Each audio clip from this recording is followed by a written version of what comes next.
안녕하세요. 저는 결혼 20년 차에 남편도 몰랐던 제 진짜 정체가 밝혀지면서 상상도 못한 일들이 벌어진 안수현이라고 합니다. 지금부터 제가 겪은 믿기 어려운 일들을 들려드리려고 하는데요. 듣고 나시면 아마 깜짝 놀라실 겁니다. 그럼 이야기를 시작해 보겠어요. 저는 남편 이동현과 28살에 결혼해서 지금까지 20년 동안 평범하게 살아왔습니다. 아니, 정확히 말하면 제가 평범한 척 살아왔다고 해야 맞겠네요. 사실 저는 부산에서 꽤 큰 레미콘 제조업체인 부산 레미콘을 운영하고 있어요. 아버지가 돌아가시면서 25년 전에 물려받은 회사인데 지금은 부산과 경남 지역에서 시장 점유율이 70%가 넘습니다. 연 매출도 500억 원 정도 되고 직원만 200명이 넘는 중견기업이죠. 그런데 남편은 제가 어떤 회사를 운영하는지 전혀 모르고 있었어요. 결혼할 때부터 지금까지 쭉 콘크리트 관련 일한다고만 말해왔거든요. 여보, 그런데 당신 회사는 정확히 뭐 하는 거야? 콘크리트 관련 일이라고 하는데 좀 더 자세히 말해줄 수 없어? 그냥 건설 현장에 콘크리트 관련된 거 납품하는 일이야. 별거 아닌 작은 사업이라서 굳이 자세히 말할 필요도 없고.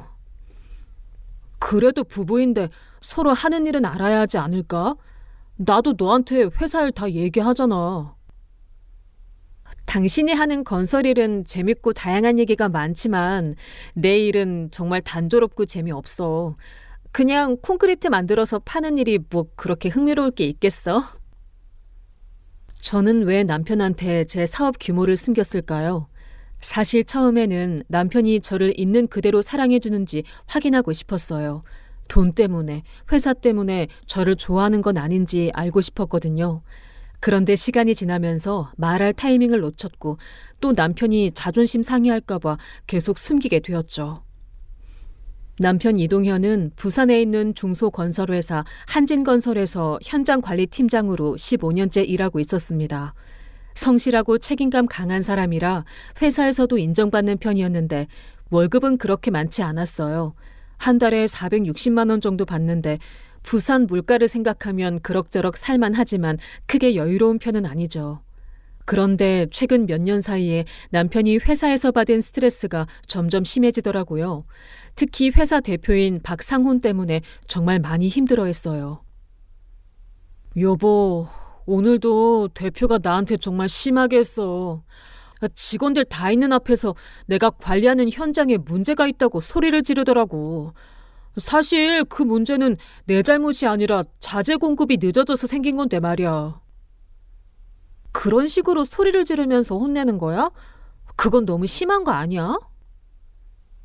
그것뿐만 아니야. 요즘에는 회사 일이 아닌 개인적인 일까지 시켜. 지난주에는 대표 집 정원 가꾸는 일까지 내가 감독하라고 하더라고. 주말인데도 나가서 일해야 했어. 그게 말이 돼? 회사 업무도 아닌 개인적인 일을 직원한테 시키다니. 내가 뭐라고 할 수도 없어. 대표 눈밖에 나면 회사에서 버틸 수가 없거든. 다른 직원들도 다 비슷하게 당하고 있어.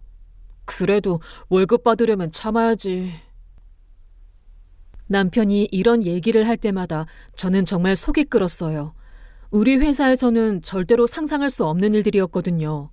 저는 직원들을 가족같이 생각하고 모든 직원들이 존중받으며 일할 수 있는 환경을 만들기 위해 정말 노력하고 있어요.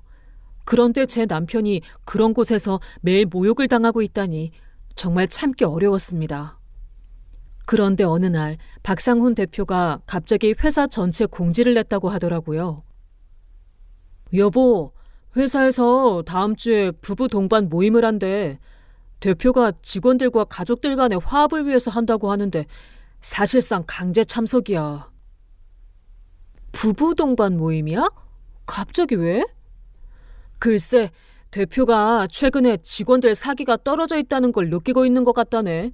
그래서 이런 모임으로 분위기를 바꿔보려는 것 같은데 솔직히 가기 싫지만 안 가면 더 찍힐 것 같아서 어쩔 수 없네. 그럼 나도 같이 가야 하는 거네? 꼭 부부가 함께 참석해야 한다고 했어. 정말 미안해. 너까지 불편하게 해서. 그런데 회사 분위기상 빠질 수가 없어. 괜찮아. 당신이 힘든데 내가 도와줘야지. 언제 어디서 하는데? 다음 주 토요일 저녁에 부산 롯데호텔에서 해. 꽤 큰 규모로 준비하는 것 같더라고. 대표가 평소에 이런 일에는 돈을 아끼지 않거든. 저는 남편을 위해서라면 당연히 참석해야 한다고 생각했어요. 그런데 한편으로는 약간 걱정도 되더라고요. 혹시 그 자리에서 저를 아는 사람이 있으면 어떡하나 하는 생각이 들었거든요. 부산 경제계는 생각보다 좁아요. 저는 부산 경제인협회나 여성기업인협회 같은 모임에 자주 참석하는데 거기서 다른 기업 대표들이나 그 가족들을 만날 때가 많거든요. 특히 건설업계는 더욱 좁아서 서로 다 아는 사이예요. 하지만 한진건설은 저희보다 훨씬 작은 회사라서 그런 모임에 참석할 일이 별로 없을 거라고 생각했어요. 설령 누군가 저를 안다고 해도 큰 문제는 없을 거라고 판단했죠. 그럼 어떤 옷을 입고 가는 게 좋을까? 너무 화려하게 입으면 이상할 것 같은데. 평상시보다 조금 단정하게 입으면 될 것 같아. 다른 직원 가족들도 그렇게 화려하게 차려입지는 않을 거야. 우리 회사가 그렇게 큰 회사도 아니고. 알겠어. 최대한 수수하게 입고 갈게. 혹시 내가 실수할까 봐 걱정되네. 무슨 실수? 너는 늘 어디 가서도 예의 바르고 품위 있게 행동하잖아. 전혀 걱정할 필요 없어. 사실 저는 평소에 회사 일로 여러 공식 석상에 참석할 일이 많아서 그런 자리에서 어떻게 행동해야 하는지 잘 알고 있어요. 하지만 이번에는 제 정체를 숨기고 가야 하니까 더욱 조심해야겠다는 생각이 들었죠. 그 주 내내 저는 어떤 옷을 입고 갈지, 어떻게 행동할지 고민했어요. 너무 눈에 띄면 안 되니까 평소보다 훨씬 수수한 옷을 골랐고 액세서리도 최소한으로만 했어요. 화장도 평소보다 연하게 하고요. 모임 당일이 되자 남편이 정말 긴장하더라고요. 여보, 오늘 정말 조심해야 할 것 같아. 대표가 평소에 직원들 가족들한테도 관심이 많거든. 혹시 이상한 질문 받으면 적당히 둘러대. 무슨 이상한 질문이야? 예를 들어서 너 일이나 집안 형편 같은 걸 물어볼 수도 있어. 대표가 그런 걸 좀 캐묻는 스타일이거든. 그럴 때는 그냥 평범하게 산다고 하고 자리 피해. 알겠어. 최대한 조심할게. 그렇게 저희는 부산 롯데호텔로 향했어요. 호텔에 도착해서 연회장으로 들어가니 이미 많은 사람들이 와 있더라고요. 한진건설 직원들과 그 가족들이 모여서 삼삼오오 이야기를 나누고 있었어요. 저는 남편 손을 꼭 잡고 들어갔어요. 정말 오랜만에 이렇게 긴장되는 자리였거든요. 평소에는 제가 주최하는 쪽이거나 초청받는 쪽이었는데 이렇게 숨어서 참석하는 건 처음이었어요. 남편이 저를 다른 직원들에게 소개해 주더라고요. 안녕하세요. 제 아내 안수현입니다. 안녕하세요. 처음 뵙겠습니다. 이 팀장님이 항상 부인 자랑을 많이 하셔서 궁금했는데 이렇게 뵙게 되어서 반갑네요. 안녕하세요. 평소에 많이 신경 써주신다고 들었어요. 감사합니다. 다들 정말 좋은 분들이었어요. 그런데 모든 사람들 얼굴에서 공통적으로 보이는 게 있더라고요. 바로 피곤함과 스트레스였어요. 다들 웃고는 있지만 진짜 즐거워서 웃는 게 아니라 억지로 웃고 있다는 느낌이 강했어요. 그때 갑자기 연회장 분위기가 조용해지더라고요. 사람들이 모두 입구 쪽을 바라보고 있었어요. 저도 고개를 돌려보니 정장을 입은 50대 초반의 남자가 당당하게 걸어 들어오고 있었어요. 바로 박상훈 대표였죠. 안녕하세요, 여러분. 오늘 이렇게 가족들과 함께 모여서 정말 기쁘네요. 평소에 우리 직원들이 얼마나 고생하는지 알고 있어서 이런 자리라도 마련했습니다. 사람들이 박수를 쳤지만 어색한 분위기였어요. 진심으로 반가워하는 사람은 별로 없어 보였거든요. 그리고 그 순간부터 제가 정말 충격적인 광경들을 목격하게 될 줄은 꿈에도 몰랐습니다. 오늘 다들 가족들과 함께 나와서 정말 기쁘네요. 평소에 우리 직원들이 회사를 위해서 얼마나 열심히 일하는지 잘 알고 있습니다. 그래서 이런 자리라도 마련해서 여러분들께 감사를 표하고 싶었어요. 사람들은 의례적으로 박수를 쳤지만 분위기가 정말 어색했어요. 진심으로 고마워하는 사람은 아무도 없어 보였거든요. 모든 직원들의 얼굴에는 긴장감이 느껴졌어요. 그런데 박상훈이 자리에 앉자마자 바로 남편을 부르더라고요. 이 팀장, 잠깐 이리 와봐. 내 차 주차한 거 확인했어? 발레 파킹 맡겼는데 제대로 했는지 모르겠네. 네, 대표님. 제가 확인해 보겠습니다. 여보, 식사 시간인데 굳이 지금 가야 해? 괜찮아. 금방 다녀올게. 남편이 일어나려고 하는데 박상훈이 또 말하더라고요. 아, 그리고 내가 골프채 가방 트렁크에 넣어뒀는데 그것도 확인해봐. 혹시 빠뜨린 거 없는지.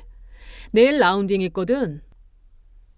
저는 그 순간 정말 화가 치밀어 올랐어요. 회식 자리에서 직원한테 개인적인 심부름을 시키다니. 그것도 가족들이 다 보는 앞에서요. 하지만 남편이 눈치를 주는 게 느껴져서 참았어요. 남편이 나간 사이에 박상훈이 저한테 관심을 보이기 시작했어요. 이 팀장 부인이시군요. 처음 뵙겠습니다. 평소에 이 팀장이 부인 자랑을 많이 했는데 이렇게 뵈니까 정말 아름다우시네요. 안녕하세요.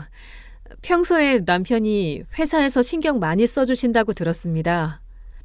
아, 당연하죠. 우리 회사 직원들은 다 가족 같은 존재니까요. 그런데 부인은 무슨 일 하세요? 이때부터 제가 정말 조심해야겠다는 생각이 들었어요. 남편이 미리 경고한 대로 이 사람이 정말 사생활을 캐묻는 스타일이더라고요. 저는 작은 사업을 하고 있어요. 별거 아닌 일이라서 말씀드릴 정도는 아니고요. 아, 그래도 요즘 여성분들도 사업 많이 하시잖아요. 어떤 분야세요? 콘크리트 관련 일이에요. 정말 작은 규모라서 자세한 얘기는. 오, 콘크리트요? 그럼 우리랑 비슷한 업계네요. 혹시 어느 지역에서 하세요? 저는 이 질문이 나올 줄 알았어요. 너무 구체적으로 대답하면 들킬 수도 있고 너무 막연하게 대답하면 의심받을 수도 있었거든요. 이 근처에서 하고 있는데 규모가 워낙 작아서 대표님 같은 분들은 모르실 거예요. 그래도 같은 업계잖아요. 혹시 회사 이름이 어떻게 되세요? 정말 끈질기게 묻더라고요. 이때 마침 남편이 돌아와서 저는 정말 다행이라고 생각했어요. 대표님, 차랑 골프채 다 확인했습니다. 문제없이 잘 있더라고요. 그래, 고생했어. 그런데 부인이랑 얘기하다 보니까 우리랑 같은 업계에서 일하신다네. 정말 신기한 인연이야. 아, 네. 저희 집사람이 작은 사업하고 있어요.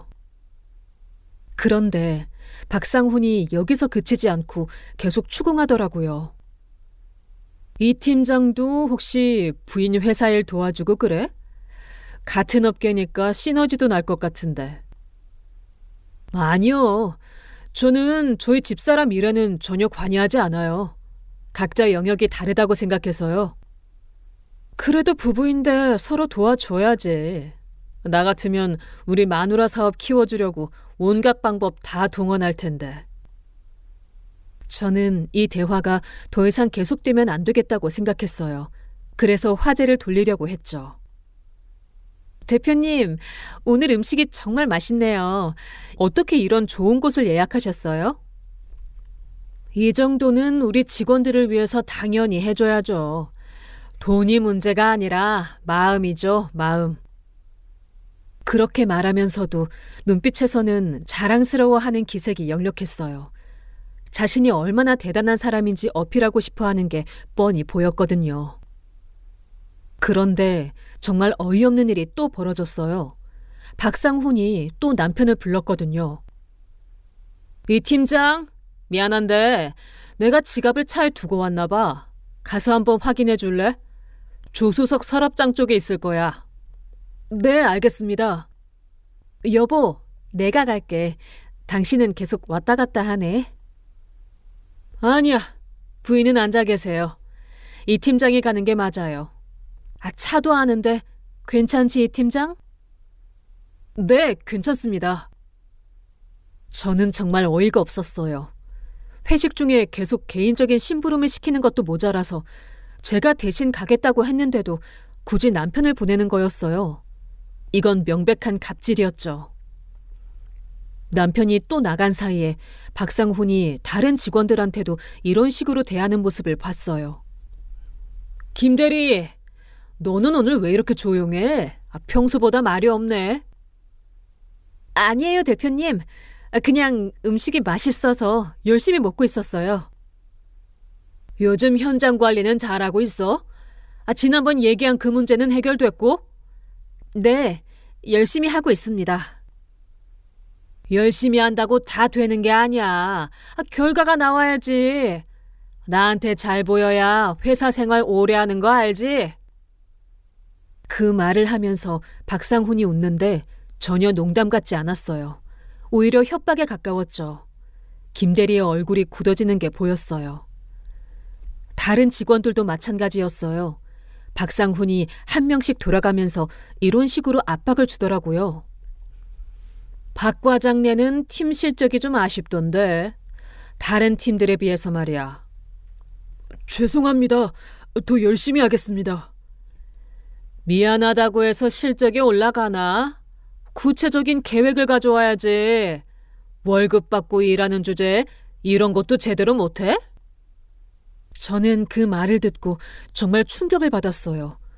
월급 받고 일하는 주제라니 이게 사람이 할 말인가요?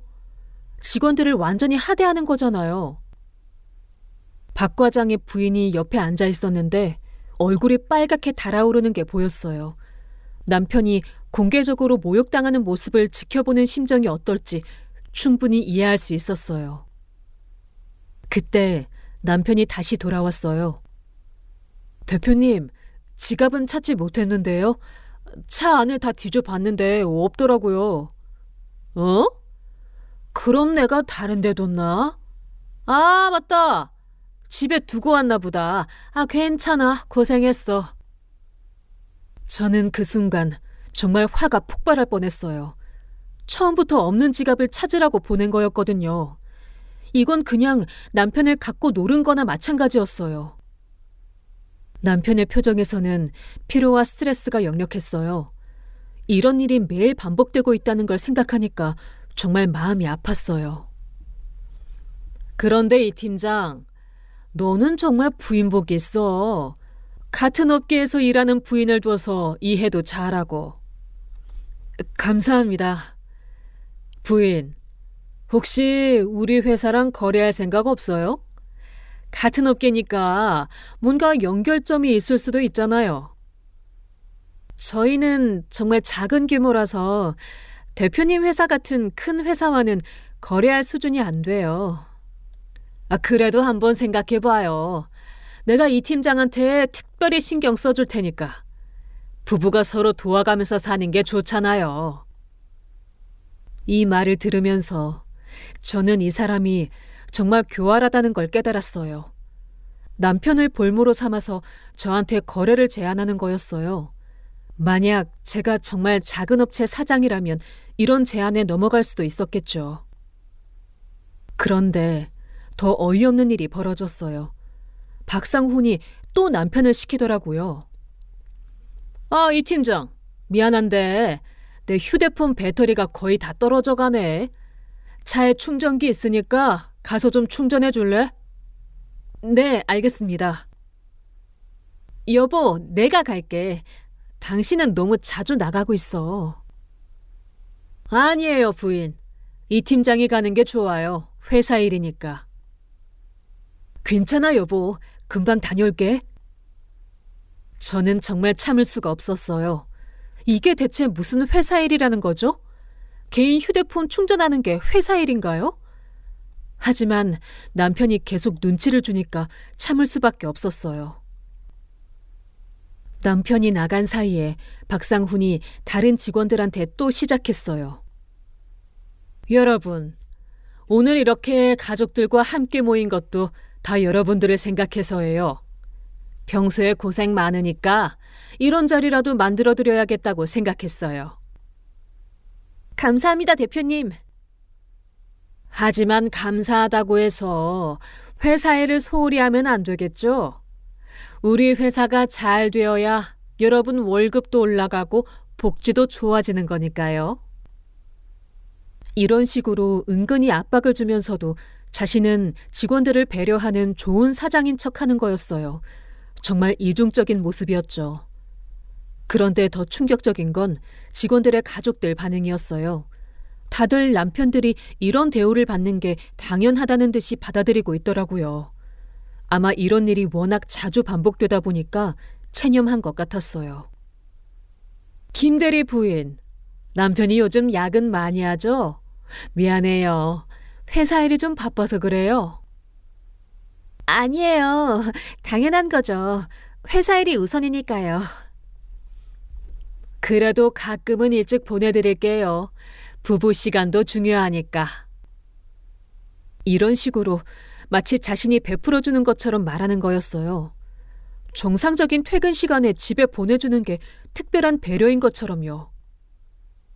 남편이 돌아왔을 때쯤 식사가 거의 끝나가고 있었어요.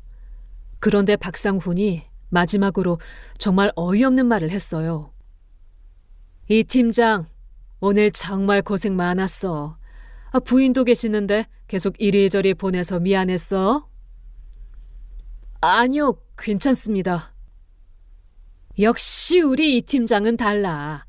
이런 식으로 회사에 헌신하는 직원이 있어야 회사가 발전하는 거야. 다른 직원들도 이 팀장 본받으라고. 저는 그 말을 듣고 정말 기가 막혔어요.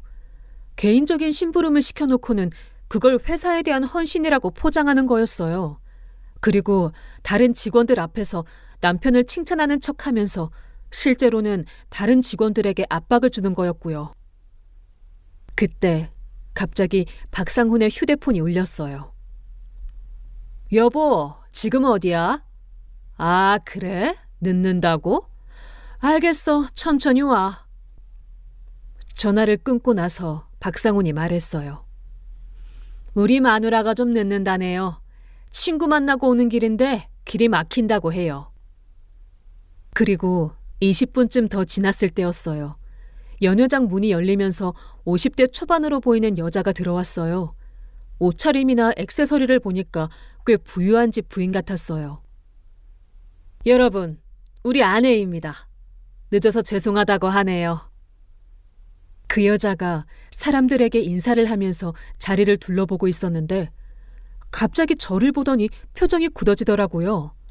그리고는 저한테 다가와서 조심스럽게 말했어요. 혹시 부산 레미콘 안수연 대표님 아니세요? 그 순간 연회장 전체가 조용해졌어요. 모든 사람들이 저희 쪽을 바라보고 있었고 박상훈은 무슨 말인지 이해하지 못하는 표정이었어요. 저는 그 순간 모든 게 끝났다는 걸 깨달았어요. 제 정체가 들키는 순간이었거든요. 하지만 이상하게도 당황스럽기보다는 오히려 후련한 기분이 들었어요. 이제 더 이상 숨길 필요가 없어졌으니까요. 그리고 남편이 당황해서 제 손을 꼭 잡는 게 느껴졌어요. 아직 무슨 일인지 정확히 모르지만 뭔가 큰일이 벌어졌다는 건 감지한 것 같았어요. 저는 천천히 고개를 끄덕였어요. 네, 맞습니다. 제가 네, 맞습니다라고 대답한 순간 연회장의 분위기가 완전히 바뀌었어요. 박상훈 부인의 얼굴이 창백해지면서 당황스러워하는 모습이 역력했고 박상훈은 아직 상황을 파악하지 못해 어리둥절한 표정이었어요. 뭐? 부산 레미콘? 설마 그 부산 레미콘 말하는 거야? 맞아. 우리 회사 레미콘 다 공급해주는 그 회사. 잠깐. 설마 이 팀장 부인이 그 회사 사장이라는 거야? 안수현 대표님이야. 내가 경제인 모임에서 몇 번 뵌 적 있어. 박상훈의 얼굴이 새하얗게 변했어요. 자신의 회사 최대 거래처 사장이 바로 자신이 갑질해온 직원의 아내라는 걸 깨달은 거죠. 다른 직원들도 웅성거리기 시작했어요. 부산 레미콘이면 우리 회사 레미콘 다 거기서 가져오는 곳 아닌가요? 맞아요. 우리 현장에서 쓰는 레미콘 전부 부산 레미콘 거예요. 직원들도 점차 상황을 파악하기 시작했어요. 그리고 모든 시선이 저에게 집중되었죠. 남편은 아직도 정확히 무슨 일인지 모르겠다는 표정이었어요. 여보, 도대체 무슨 일이야? 왜 사람들이 다 그렇게 봐? 여보, 내가 하는 일이 생각보다 좀 큰일이었어. 큰일이라니 무슨 말이야? 제가 남편에게 설명하려는데 박상훈이 갑자기 일어나더라고요. 안 대표님, 정말 부산 레미콘 안수연 대표님 맞으십니까? 네, 맞습니다. 이게 어떻게 된 일입니까? 이 팀장 부인이... 저는 차분하게 대답했어요. 저는 25년 전부터 부산 레미콘을 운영하고 있어요. 제 남편은 평소에 제 일에 관심이 별로 없기도 하고 제가 굳이 밝힐 이유는 없을 것 같아서 자세한 내용을 모르고 있었죠. 그 말을 들은 이동현이 정말 놀란 표정으로 저를 바라봤어요. 여보, 그럼 당신이 말하던 작은 콘크리트 회사라는 게... 부산 레미콘이야. 작다고 했는데 사실은 이 지역에서 제일 큰 레미콘 회사야. 뭐? 부산 레미콘이라고? 우리 회사 레미콘 다 거기서 가져오는 그 회사? 맞아. 남편의 얼굴에서 여러 감정이 스쳐 지나갔어요. 놀라움, 당황, 그리고 이해할 수 없다는 표정까지. 그럼 당신이 우리 회사 거래처 사장이었다는 거야? 그렇게 되네. 박상훈이 급하게 저에게 다가왔어요. 아까까지의 거만한 모습은 온데간데 없고 완전히 다른 사람이 되어 있었어요. 안 대표님, 정말 죄송합니다. 제가 몰라 뵙고 정말 실례를 많이 했습니다. 실례요? 무슨 실례를 하셨다는 거죠? 아니, 그게 제가 평소에 이 팀장에게 좀 엄격하게 대했나 싶어서요. 저는 그 말을 듣고 코웃음이 나왔어요. 엄격하게 대했다고요? 그게 엄격한 거였나요? 엄격하게 대하셨다고요? 저는 오늘 정말 흥미로운 광경을 많이 봤는데요. 그게 무슨 말씀이신지요? 회식 중에 직원분을 몇 번이나 개인적인 심부름을 보내시더군요. 차 확인하라고, 지갑 찾아오라고, 휴대폰 충전하라고. 그게 회사 업무인가요?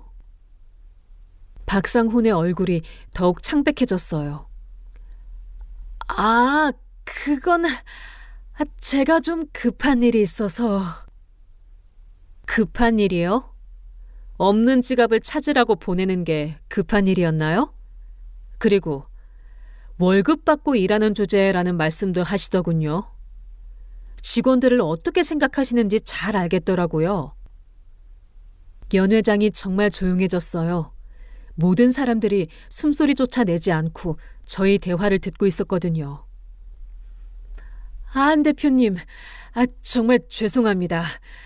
제가 잘못했습니다. 이 팀장에게 너무 심하게 했습니다. 앞으로는 절대 그런 일 없도록 하겠습니다. 안 대표님, 정말 죄송해요. 저희가 몰라 뵙고 평소에 저희 남편이 직원들 정말 잘 챙겨줘요. 오늘은 좀 특별한 날이라서. 특별한 날이라서 평소보다 더 심하게 하신 건가요? 그럼 평소에는 어떻게 하시는 거죠? 박상훈 부인은 할 말을 못 찾겠다는 표정이었어요. 저는 이제 제대로 말할 때가 되었다고 생각했어요. 저는 25년 동안 사업을 해오면서 한 가지 신념이 있어요. 직원은 회사의 가장 소중한 자산이라는 거예요. 직원들이 행복해야 회사도 잘 되고 고객도 만족한다고 생각해요. 맞습니다. 맞습니다. 저도 그렇게 생각해요. 그런데 오늘 본 광경은 정말 충격적이었어요. 직원을 사람 취급도 안 하더군요. 특히 제 남편에게 하시는 걸 보니까 정말 화가 나더라고요. 이동현이 제 손을 잡았어요. 여보, 그만해. 괜찮아. 괜찮지 않아. 당신이 매일 이런 대우를 받고 있었다는 게 괜찮지 않아. 안 대표님, 정말 죄송합니다. 앞으로는 이 팀장을, 아니, 모든 직원들을 더 잘 대하겠습니다. 더 잘 대하시겠다고요? 지금까지는 못 대하셨다는 말씀이신가요? 박 대표님, 저는 사업을 신뢰로 한다고 생각해요. 직원을 함부로 대하는 회사와는 함께 일하기 어렵다고 봅니다. 그 말을 듣자 박상훈의 얼굴이 완전히 파랗게 변했어요. 제가 무슨 말을 하는지 정확히 이해한 거죠. 안 대표님, 설마 그런 뜻은 아니시죠? 거래 말씀이세요? 저희는 좋은 파트너와만 일하고 싶어서요. 직원들을 소중히 여기는 회사와 말이죠. 박상훈이 급하게 무릎을 꿇을 뻔하더라고요. 안 대표님, 제발 다시 한번 기회를 주세요. 제가 정말 잘못했어요. 앞으로는 완전히 달라지겠습니다. 박 대표님, 일어나세요. 여기는 공개적인 자리잖아요. 안 대표님, 정말 부탁드려요. 저희 회사가 부산 레미콘 없이는 정말 힘들어져요. 그럼 처음부터 직원들을 잘 대하셨어야죠. 다른 직원들은 이 상황을 어떻게 받아들여야 할지 몰라서 당황하고 있었어요. 자신들의 동료 아내가 사실은 회사의 운명을 좌우할 수 있는 사람이었다는 것도 놀라웠을 테고, 평소에 봤던 갑질에 대한 복수가 이루어지는 상황도 믿기 어려웠을 거예요. 이 팀장님, 정말 모르셨어요? 부인이 부산 레미콘 사장이신 걸. 전혀 몰랐어요. 작은 콘크리트 관련 일 한다고만 들었어요. 저는 이제 더 이상 이 자리에 있을 이유가 없다고 생각했어요. 자리에서 일어나려는데 박상훈이 급하게 막아섰어요. 안 대표님, 잠깐만요. 저희가 어떻게 해야 할까요? 정말 기회를 한 번만 더 주세요. 박 대표님, 저는 오늘 많은 걸 봤어요. 그리고 많은 걸 느꼈고요. 앞으로 어떻게 할지는 저희 회사에서 신중하게 검토해 보겠어요. 그럼 혹시 언제쯤 답을 들을 수 있을까요? 서두르지 마세요. 중요한 결정은 시간이 필요해요. 그렇게 말하고 저는 남편 손을 잡고 연회장을 나왔어요.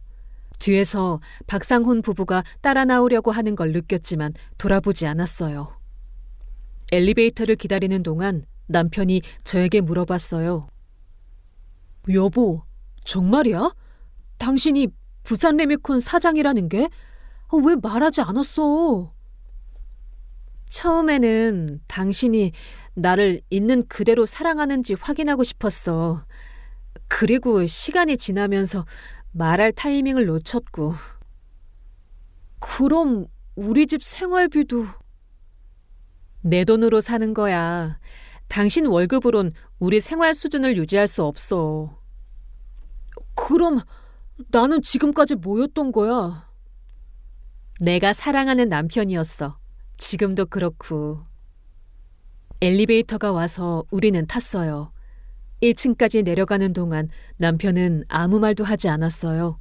많은 생각이 들었을 거예요. 호텔 로비에 나왔을 때 박상훈 부부가 급하게 따라왔어요. 안 대표님, 정말 죄송합니다. 한 번만 더 기회를 주세요. 박 대표님, 지금 이렇게 하시는 것도 저에게는 부담이에요. 그럼 어떻게 해야 할까요? 정말 모르겠어요. 진심으로 반성하세요. 그리고 직원들을 어떻게 대해야 하는지 생각해 보세요. 안 대표님, 제가 정말 미안해요. 평소에 저희 남편한테 직원들 잘 대하라고 말했어야 했는데. 저는 더 이상 이 대화를 계속할 생각이 없었어요. 발레 파킹에서 차를 빼면서도 박상훈 부부가 계속 따라왔어요. 정말 필사적이었죠. 안 대표님, 제발 한 번만 더 기회를 주세요. 정말 모든 걸 바꾸겠어요. 박 대표님, 이제 그만하세요.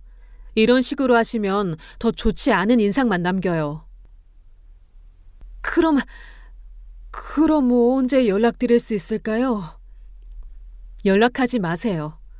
저희가 결정되면 연락드리겠어요. 그렇게 말하고 차에 탔어요. 백미러로 보니까 박상훈 부부가 차가 사라질 때까지 서 있더라고요. 집으로 가는 길에 남편이 말했어요. 여보, 나 진짜 아무것도 몰랐어. 미안해. 말했어야 했는데. 아니야, 이해해. 당신 입장에서는 그럴 수밖에 없었을 것 같아. 화나지 않아? 화나기보다는 신기해. 내 아내가 그렇게 대단한 사람이었다니. 대단한 사람이 아니야. 그냥 운이 좋았던 거야.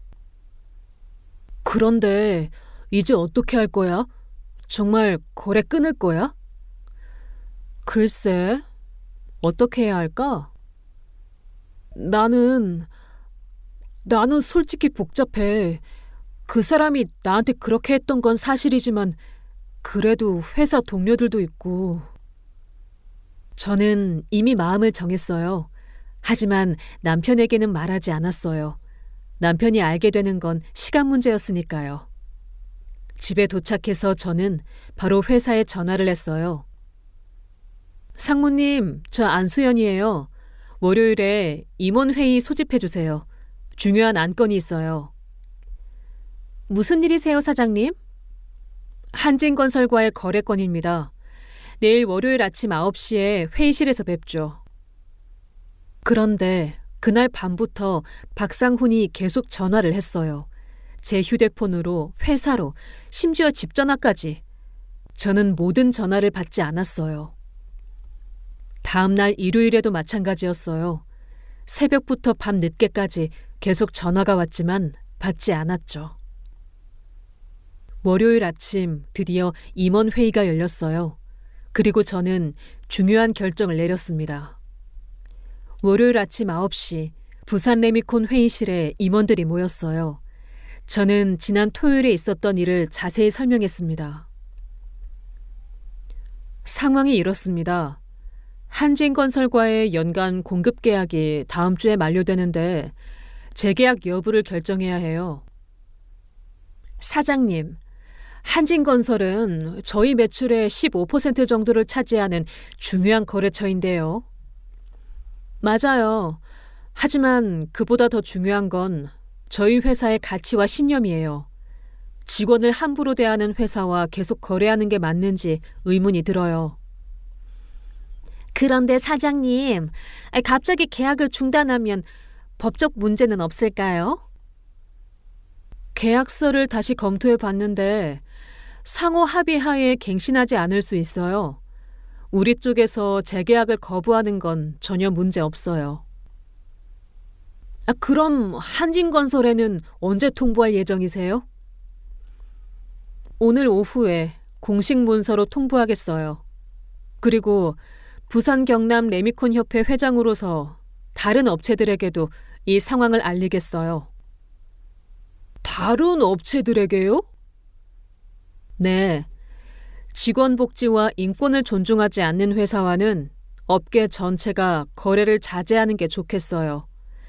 이건 개인적인 감정이 아니라 업계 전체의 건전한 발전을 위한 거예요. 회의가 끝나고 나서 저는 한진건설에 공식 통보 문서를 보냈어요. 내용은 간단했어요. 부산 레미콘은 한진건설과의 레미콘 공급 계약에 대해 2024년 11월 30일자로 계약 만료와 함께 재계약을 진행하지 않기로 결정했음을 통보합니다.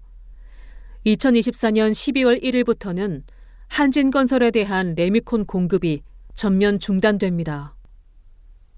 문서를 보낸 지 30분도 안 되어서 박상훈한테서 전화가 왔어요. 하지만 저는 받지 않았어요. 대신 비서에게 지시했죠. 앞으로 한진건설에서 오는 모든 연락은 받지 마세요. 할 말이 있으면 공문으로 보내라고 하세요. 그날 오후부터 박상훈이 직접 회사로 찾아왔어요. 하지만 저는 만나지 않았어요. 사장님, 한진건설 박상훈 대표가 또 오셨는데요. 만나지 않겠다고 하세요. 할 말이 있으면 서면으로 제출하라고 하고요. 안 대표님, 제발 한 번만 만나주세요. 정말 중요한 얘기가 있어요. 하지만 저는 끝까지 만나지 않았어요. 이미 결정한 일이었거든요. 집에 돌아가니 남편이 심각한 표정으로 앉아 있었어요. 여보, 회사에서 난리가 났어. 레미콘 공급이 중단된다고 하니까 모든 현장이 스톱될 위기야. 대표가 미친 듯이 뛰어다니면서 다른 레미콘 업체들한테 연락하고 있는데 다들 거래 안 해준다고 해. 여보, 혹시 당신이 다른 업체들한테도 뭔가 얘기한 거야? 협회 차원에서 권고사항을 전달했어. 직원을 함부로 대하는 회사와는 거래를 자제하자는 내용이야. 남편이 한숨을 쉬었어요. 그럼 우리 회사는 정말 망하는 거네. 당신은 어떻게 할 거야? 글쎄, 회사가 망하면 나도 실직자가 되는 거지. 그럼 우리 회사로 와. 당신 경력이면 충분히 관리직으로 들어올 수 있어.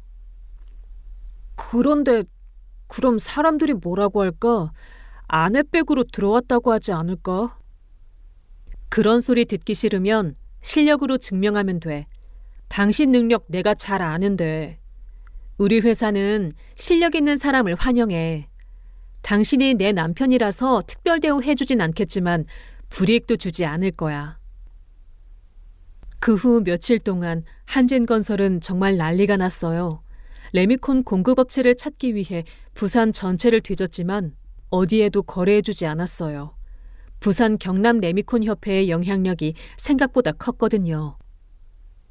박상훈이 심지어 울산이나 경북까지 가서 레미콘을 구하려고 했지만 운송비 때문에 도저히 수지가 맞지 않았어요. 게다가 품질도 보장할 수 없었고요. 결국 일주일 후 한진건설의 모든 현장이 중단되었어요. 공기 지연으로 인한 손해배상 문제까지 생기면서 회사는 급격한 자금난에 빠졌어요. 그때 박상훈이 다시 우리 회사로 찾아왔어요. 이번에는 정말 다른 모습이었어요. 안 대표님, 제발 한 번만 만나주세요. 정말 마지막 부탁이에요. 저는 결국 만나기로 했어요. 하지만 회사 응접실에서 비서와 함께 만났죠. 무슨 일로 오셨어요? 안 대표님, 제가 정말 잘못했어요. 진심으로 반성하고 있어요. 직원들을, 특히 이 팀장을 너무 함부로 대했어요. 사람으로서 해서는 안 될 일을 했어요. 이제야 깨달으셨군요. 네, 회사가 이렇게 되고 나서야 제가 얼마나 잘못했는지 알겠어요. 직원들이 얼마나 소중한 존재인지도 깨달았고요. 한 번만 더 기회를 주세요. 박 대표님, 기회라는 건 한 번 놓치면 다시 오지 않는 법이에요. 직원을 함부로 대하는 회사와는 일할 수 없어요. 이건 원칙의 문제예요. 박상훈이 정말 절망적인 표정을 지었어요. 그럼 제가 어떻게 해야 할까요? 진짜 반성하세요. 그리고 다시는 직원들을 함부로 대하지 마세요. 네, 약속드려요. 정말 약속드려요. 약속은 쉽게 하는 거예요. 중요한 건 실천이죠. 박상훈은 결국 울먹이면서 나갔어요. 한때는 그렇게 오만했던 사람이 완전히 다른 모습이 되어 있었어요. 한 달 후 한진건설은 결국 부도가 났어요. 레미콘 공급 중단으로 인한 공기 지연, 손해배상, 자금난이 겹치면서 회생이 불가능한 상태가 된 거죠. 남편은 그 전에 미리 퇴사하고 저희 회사에 들어왔어요. 처음에는 주변 시선이 부담스러웠지만 실력으로 인정받으면서 점차 자리를 잡아갔어요. 여보, 우리 회사 직원들 정말 다르다. 모두가 서로 존중하면서 일하니까 일하는 재미가 있어. 당연하지. 직원이 행복해야 회사도 잘 되는 거야. 그런데 가끔 미안해. 예전 동료들 생각하면. 그 사람들은 다른 회사 찾았을 거야. 실력 있는 사람들이니까 금방 취직했을 거야. 실제로 한진건설 직원들은 대부분 다른 회사에 취직했어요. 실력이 있는 사람들이었거든요. 오히려 갑질하는 회사에서 벗어나서 더 좋은 환경에서 일하게 된 경우가 많았어요. 6개월 후 저는 우연히 박상훈을 만났어요. 부산 시내 한 작은 카페에서 혼자 앉아있는 모습이었어요. 완전히 다른 사람이 되어 있었어요. 박 대표님? 안 대표님, 안녕하세요. 요즘 어떻게 지내세요? 작은 하청업체 하나 차렸어요. 직원 5명 정도 되는 정말 작은 회사예요. 그래요? 네. 이번에는 정말 다르게 하고 있어요. 직원들한테 절대 함부로 하지 않고 모든 걸 서로 존중하면서 하고 있어요. 다행이네요. 안 대표님 덕분에 정말 많은 걸 깨달았어요. 사람이 가장 소중하다는 걸 이제야 알겠어요. 앞으로도 그렇게 하세요. 네, 절대 잊지 않겠어요. 그때 제가 얼마나 나쁜 사람이었는지 평생 기억하겠어요. 1년 후 저희 부부는 더욱 단단해진 관계가 되었어요.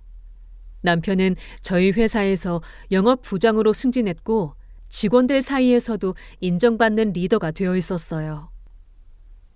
여보, 진짜 고마워. 그때 나를 위해서 그렇게 해줘서.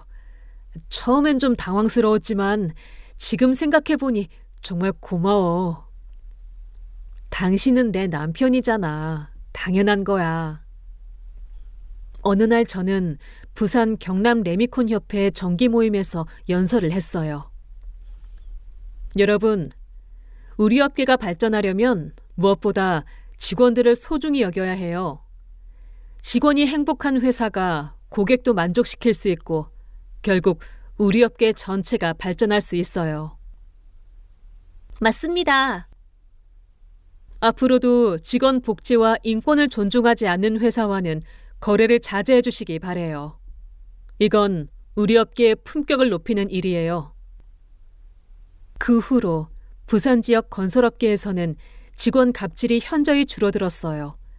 다들 레미콘 공급이 중단될까 봐 직원들을 더 잘 대하기 시작했거든요. 2년 후 저희 회사는 더욱 성장했어요.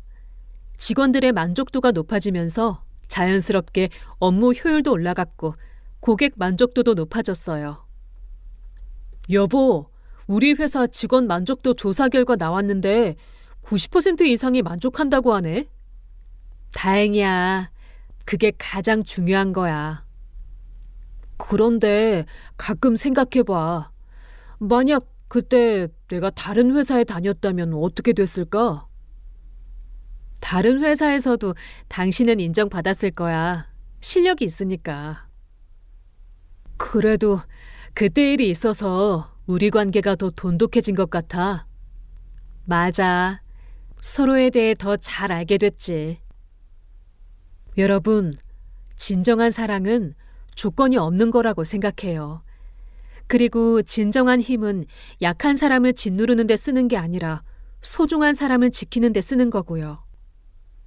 제가 그때 남편의 정체를 숨겼던 이유도 나중에 그 힘을 사용한 이유도 모두 사랑 때문이었어요. 조건 없는 사랑과 무조건적인 믿음, 그리고 서로를 지키려는 마음이 있다면 어떤 어려움도 이겨낼 수 있다고 생각해요. 그리고 무엇보다 중요한 건 사람을 사람답게 대하는 거예요. 직원이든 가족이든 누구든 상관없이 서로 존중하며 살아가는 게 정말 중요하다는 걸 그때 다시 한번 깨달았어요. 지금도 저희 부부는 서로를 있는 그대로 사랑하며 행복하게 살고 있어요. 그리고 앞으로도 계속 그럴 거예요. 끝까지 들어주셔서 정말 감사합니다.